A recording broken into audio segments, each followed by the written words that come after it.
Bollywood actress Deepika Padukone के fans के लिए एक चिंतित कर देने वाली खबर सामने आई है। अभिनेत्री दीपिका पादुकोण भी कोरोना के संक्रमण से बच नहीं पाई और अब वो भी इस खतरनाक बीमारी की चपेट में आ गई हैं। ये खबर सामने आने से दीपिका के सभी चाहने वाले उनके जल्द ही स्वस्थ होने की कामना कर रहे हैं। पश्चिम बंगाल में हाल ही में संपन्न हुए विधानसभा चुनावों के परिणाम आने के बाद बुधवार को लगातार तीसरी बार तृणमूल कांग्रेस के अध्यक्ष ममता बनर्जी ने मुख्यमंत्री पद की शपथ ली। ये लगातार तीसरी बार है जब पश्चिम बंगाल की कमान ममता बनर्जी को सौंपी गई हो।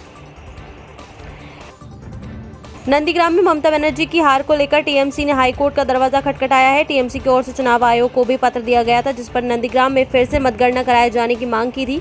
टीएमसी की मांग पर आज चुनाव आयोग का बयान भी आ गया है। पश्चिम बंगाल में टीएमसी को जबरदस्त जीत मिली है। पार्टी की सीटों और वोट शेयर दोनों में ही इजाफा हुआ है, लेकिन ममता बनर्जी खुद नंदीग्राम से अपना चुनाव हार गई हैं। ममता को हार भले ही मिली हो, लेकिन आज ममता ने फिर तीसरी बार मुख्यमंत्री पद की शपथ ली। नंदीग्राम में वोटों की गिनती में ममता हार गई, लेकिन वो ना तो इसे स्वीकार कर पा रही हैं और ना ही टीएमसी की ओर से फिर से मतगणना कराए जाने की मांग भी की गई थी, लेकिन चुनाव आयोग ने उनकी मांग को खारिज कर दिया था, जिसके बाद टीएमसी ने बीजेपी पर बड़ा आरोप लगाते हुए कहा था कि बीजेपी के दबाव के कारण नंदीग्राम में रिकाउंटिंग नहीं कराई गई।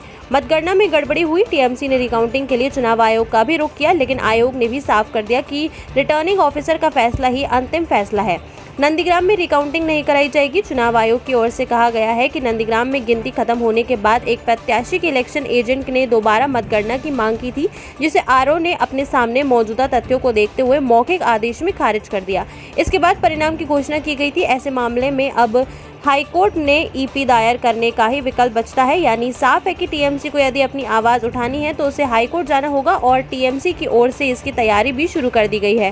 टीएमसी नेता पार्थ चटर्जी साफ कर चुके हैं कि नंदीग्राम के चुनाव को हाईकोर्ट में चुनौती दी जाएगी। टीएमसी की ओर से चुनाव आयोग पर गंभीर आरोप लगाते हुए कहा गया कि चुनाव आयोग ने पूरे चुनाव में बीजेपी के एजेंट की तरह काम किया था और अब ऐसे में अगर हाईकोर्ट टीएमसी की याचिका पर सुनवाई करता है और नंदीग्राम में फिर से चुनाव होने का आदेश जारी करता है तो ये शुवेंदु अधिकारी और बीजेपी के लिए सबसे बड़ा झटका साबित हो सकता है।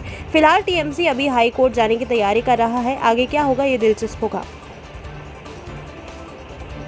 देश भर में जारी कोरोना महामारी की दूसरी लहर के बीच रिजर्व बैंक ऑफ इंडिया के गवर्नर शक्तिकांत दास ने एक बड़ा बयान दिया है। गवर्नर शक्तिकांत दास ने बुधवार सुबह प्रेस कॉन्फ्रेंस करते हुए कहा कि भारतीय रिजर्व बैंक महामारी की वर्तमान स्थिति की निगरानी करना जारी रखेगा।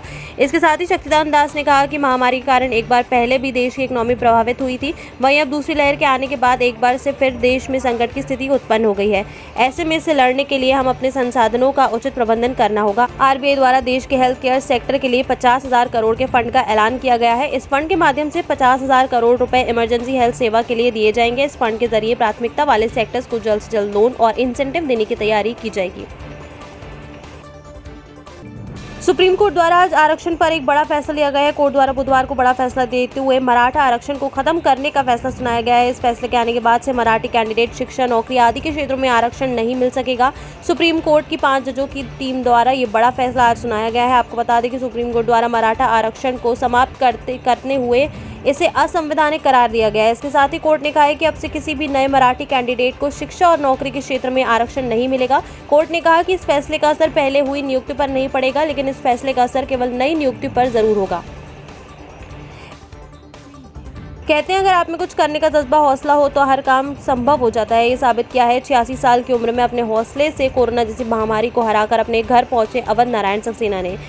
सक्सेना जी रायसेन जिले के देगांव के पास तरावली निवासी अवध नारायण सक्सेना की उम्र लगभग 86 साल है। इनको अचानक सांस लेने में तकलीफ हुई तो परिजन इनको लेकर जिला अस्पताल पहुंचे, जहां जाकर पता चलता है कि इनको कोरोना हो गया है। सिटी स्कैन में पता चलता है कि इनके 50% से भी अधिक फेफड़ों में इन्फेक्शन हो गया है। इसके बाद भी अवध नारायण सक्सेना और रायसेन जिला अस्पताल के डॉक्टरों की टीम ने हिम्मत न हारते हुए 18 दिन प्रयास किया और आज कोरोना को हराने के बाद अवध नारायण सक्सेना खुश होकर अस्पताल से डिस्चार्ज हो गए, घर आ गए। अवध नारायण सक्सेना के बेटे ने बताया कि डॉक्टर, नर्सों सहित सभी की मेहनत आज रंग लाई है और मेरे माताजी पिताजी कहते हैं कि ठीक होकर घर जल्दी आऊंगा और उन्होंने हिम्मत नहीं हारी और आज कोरोना को हराकर घर जा रहे हैं। वहीं जिला अस्पताल के डॉक्टर ML अहिरवार ने लोगों से अपील की कि धैर्य बनाकर रखें, डॉक्टरों पर विश्वास रखें, हम कोरोना को जरूर हराएंगे।